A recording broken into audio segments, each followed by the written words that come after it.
Olá, gente! Então, hein, a mais nova pérola do Dino, né, é que ele disse que os votos da Suprema Corte são secretos, né? O voto lá de cada ministro, ele seria secreto, né, da Suprema Corte dos Estados Unidos, né?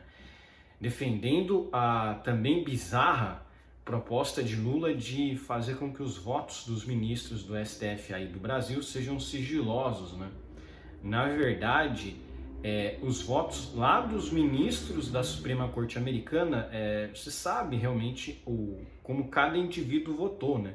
E o texto o qual vou ler para vocês mostra justamente isso, né? Que o Dino fez fake news, né? Sobre o sistema americano, né? Da Suprema Corte deles, né? Ó. Dino espalha fake news sobre Supremo dos Estados Unidos. É falso que não se saiba a posição individual dos ministros da Suprema Corte Americana em cada votação, como disse o ministro da Justiça nesta terça, né, dia 5 de setembro.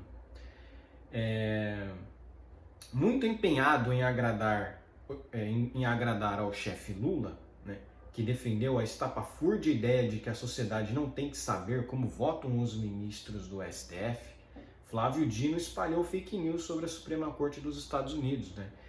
Ele disse que há um debate posto no mundo sobre a forma de os tribunais supremos deliberarem, disse o ministro, né? E nós temos uma referência na Suprema Corte dos Estados Unidos que delibera exatamente assim.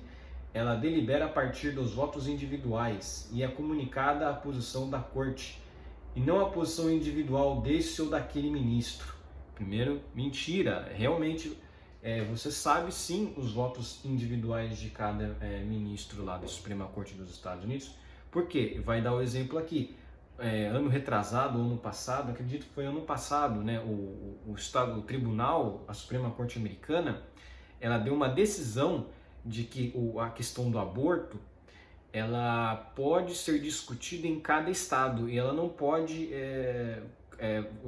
por exemplo, não é um direito universal como anteriormente eles entendiam. Agora é uma coisa estadual, cada estado vai definir o que entende sobre o aborto, se é crime, se não é.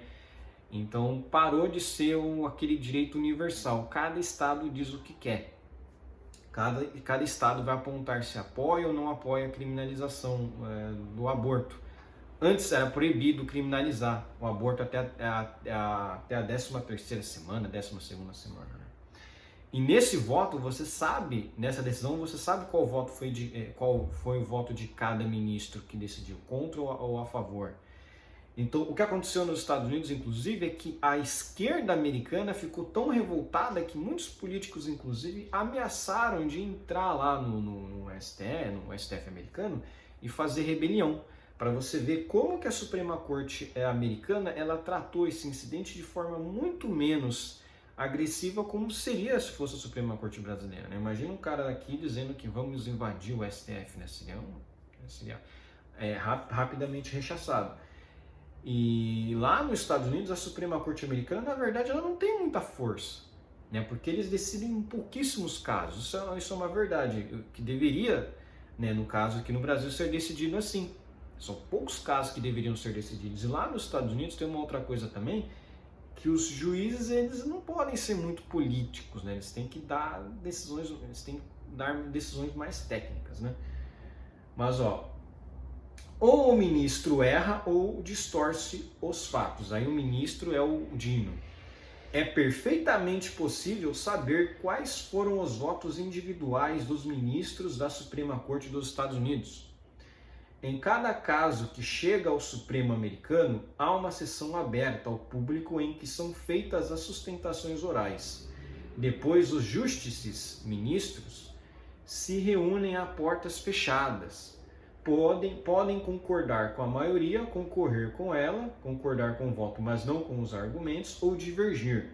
A informação sobre como votou cada ministro é pública.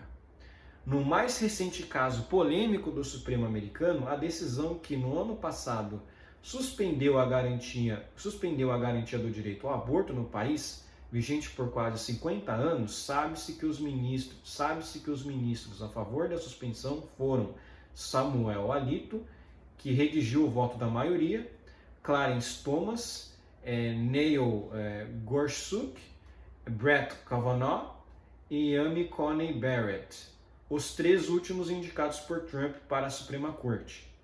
Só que tem um detalhe aqui, na verdade não é que suspendeu a garantia ao aborto, ele disse o seguinte, na verdade a decisão aqui, né, do STF americano é que cada estado tem o direito de se posicionar como bem entender em relação ao aborto, que aborto não é um direito universal. Isso porque a Suprema Corte americana antes entendia o quê? Que o direito ao aborto é uma garantia porque o Estado ele não tem direito de meter na vida privada da pessoa. Por quê? Direito de sigilo, quando a mulher está grávida, é a partir do 3º mês que a barriga começa a crescer. Então, esse era o entendimento bizarro que antes o STF americano tinha para dizer que o direito ao aborto até a 10ª não sei quantas semanas era constitucional, que era um direito universal e que Estado nenhum poderia divergir disso. Aí essa decisão nova diz que não, que cada estado pode decidir se proíbe ou não o aborto. E aí tem estados americanos que inclusive já estão indo até mais além, né? Estão proibindo até anticoncepcionais, o que eu acho também absurdo, mas é aquilo, né? Cada estado agora americano vai decidir como que bem entender a respeito do aborto. Tem estado democrata, inclusive, que permite o aborto até, sei lá, 7º mês, 8º mês, 9º mês, até um pouco depois do parto, né, para vocês verem, né. Tem estado americano que eles são muito mais abertos, que são os estados democratas, controlados pelos políticos democratas. Tem estados americanos que já ao contrário, são controlados pelos republicanos, aí tem essa diferença. Então, foi isso que o STF americano entendeu, que não há previsão nenhuma a respeito do aborto na Constituição americana e que essa interpretação era um absurdo. Se interpretar não, era direito ao sigilo da pessoa só a partir do 3º mês, que aí a mulher começa a ter mais barriga, aí que realmente o Estado poderia intervir, porque aí poderia constituir como um aborto, né? Enfim. Essa tese, ela foi tão importante que ela começou a se espalhar no mundo. Então as pessoas que falam, não, que o aborto ele só é crime quando o coração da criança começa a bater. Não tem nada a ver isso. A tese do aborto até a 12ª, 13ª semana, até o 3º mês, né, que eles falam de gravidez, ela existe porque na época o STF americano, eles falaram que o Estado ele não pode interferir na privacidade do seu cidadão. Então, como no caso a mulher ali, está no 2º mês da gravidez, ninguém está vendo a barriga, então ela vai no médico, o médico faz o aborto e o Estado não tem nada a ver com isso, né? É engraçado, né? Como nesse sentido, muitos esquerdistas concordam, mas aí se é o caso, se tem uma arma de fogo, aí não, o Estado tem que controlar a sua privacidade, e não só isso, em relação à sua carteira vacinal, né? Aí se você não quer se vacinar para Covid, aí não é mais privacidade. Aí já não é mais privacidade, né? Você vê como é bizarro, né? Eles legalizaram um homicídio. Essa é a verdade, né? Mas aí o STF americano até deu uma decisão mais assim, que eu considero assim, uma decisão do meio termo, nem proibiu e nem permitiu, simplesmente falou, cada estado decide o que vai fazer a respeito do aborto. Acabou. Não tem isso na Constituição, a Constituição americana não tem direito ao aborto, né? Enfim. E o que é mais bizarro, né? Por exemplo, aqui no Brasil o STF pode descriminalizar o aborto, né? O negócio é proibido, mas vai ser descriminalizado não com uma lei, mas com uma decisão judicial. Isso vai acontecer uma hora ou outra, né?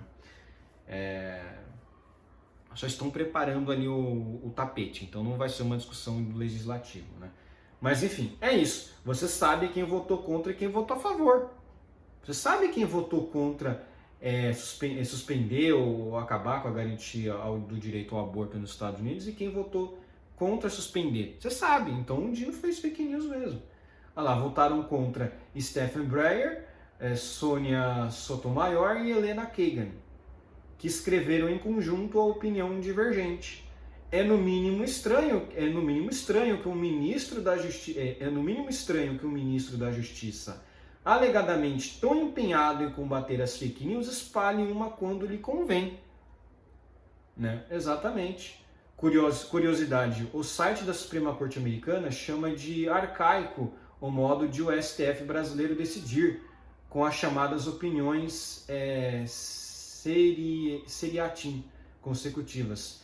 Trata-se de um estilo arcaico em que cada juiz escrevia sua opinião sobre um caso, independentemente de concordar com algum ou com todos os outros ministros. Esse estilo tende a obscurecer os princípios jurídicos que surgem de um caso, e o tribunal abandonou os votos seriatim no início do século XIX. Olha só quem está para trás, né, Dino? Olha isso aí, né? E aí, né, Dino? Isso aí você não fala, né? A própria Suprema Corte Americana deu um chega para lá na Suprema Corte Brasileira, que na verdade é composta por mafiosos, né? O STF brasileiro, ele tem só mafiosos lá dentro. Vocês viram a decisão absurda agora do Dias Toffoli de acabar com as provas lá da Lava Jato? Por quê? Porque ele estava sendo citado num dos depoimentos, né? Ele é o amigo do meu pai, né? Que era o codinome dele, né? E logo depois disso é que ele começou, que o STF começou a discutir a validade ou não da Lava Jato. Então antes, a Lava Jato era boa. Quando começou a atingir os ministros da Suprema Corte, os juízes lá de tribunais superiores, aí a Lava Jato começou a ser demonizada. Mas não porque a Lava Jato era ruim, mas porque os ministros se blindaram disso. A Suprema Corte brasileira, ela é totalmente medonha. Ela se blinda de investigações. Inclusive, quando a PF começou a investigar a Fundação Getúlio Vargas, o Gilmar Mendes lá, não sei das contas, voltou e já deu a decisão. Porque medo, alguma coisa tem medo nisso aí. Então, na verdade, quem é arcaico, quem é um sistema arcaico nessa questão toda é o STF brasileiro. Né? Agora, isso de que não tem publicidade, que você não consegue saber os votos dos ministros da Suprema Corte Americana, isso é fake news. Você sabe sim, inclusive é verdade. O voto da questão do aborto, você conseguia saber o voto de cada ministro. Inclusive houve pressão dos democratas em face aos ministros que votaram contra o aborto, né? Contra o direito ao aborto nos Estados Unidos. Você teve pressão de políticos democratas falando que isso era um absurdo, que iam invadir, não sei o quê, que iam fazer rebeliões, que não sei o quê, que não sei o quê. Até mulheres lá do Partido Democrata falaram que iam fazer greve de sexo. Puta que pariu, né? Quem liga, né? Quem liga para essas mulheres aí, né? Então você teve toda essa discussão aí, né? Você teve, vamos protestar, vamos acabar com a STF. Lá eles podem falar, né? Lá a esquerda pode falar esse tipo de coisa, né? Para vocês verem lá, a liberdade de expressão até nesse tipo, até nesse sentido ela é respeitada, né? Então, enfim, mas é isso aí, né? Para vocês verem mais uma vez o Dino compartilhando, espalhando fake news. O cara que diz que tem que controlar as fake news, ele compartilha fake news. O governo Lula é o que mais espalha fake news, é inacreditável. Isso aí de falar que as decisões aí da Suprema Corte Americana são sigilosas, pô, se fossem sigilosas mesmo, você não saberia quem que votou a favor ou contra o aborto lá nos Estados Unidos. Você não saberia. E aqui o Lula só falou esse tipo de coisa por quê? Porque o indicado dele para a Suprema Corte foi muito criticado pela esquerda. O Zanin está sendo muito criticado pela esquerda. Então, além de tudo, o próprio Lula está querendo se blindar, porque ele fala, o Zanin ele é meu amigo, então eu indiquei ele para a Suprema Corte Brasileira, as pessoas não têm que saber o que o Zanin está votando, se está votando de uma forma ou de outra. Então ele mesmo está querendo se blindar, porque a esquerda, parte da esquerda já está criticando muito o Zanin, que ele não é progressista, que foi uma péssima escolha. Então aí estão criticando ele, ele não, ele quer blindar os votos lá do Zanin para que ninguém saiba, né? Não, ele quer literalmente que ninguém saiba como cada ministro votou. Absurdo, né? Agora, é evidente, se for uma decisão unânime, então, enfim, né? Agora, por exemplo, se fosse 9-1 ali no caso, esse um voto ficaria sigiloso, aí a esquerda não saberia quem votou contra ou a favor de tal coisa. Saberia que foi o Zanin. Então, é aquilo, há interesse do Lula nesse sentido, né, dele mesmo se blindar, né? Mas enfim, é isso, por hoje é só, espero que gostem do meu vídeo, inscrevam-se no meu canal, comentem aqui embaixo, compartilhem meu vídeo e inscrevam-se no meu canal no Rumble, tá? É muito importante aí. E, por favor, compartilhem o meu vídeo aí nas suas redes sociais para me ajudar aí na divulgação. Um abraço.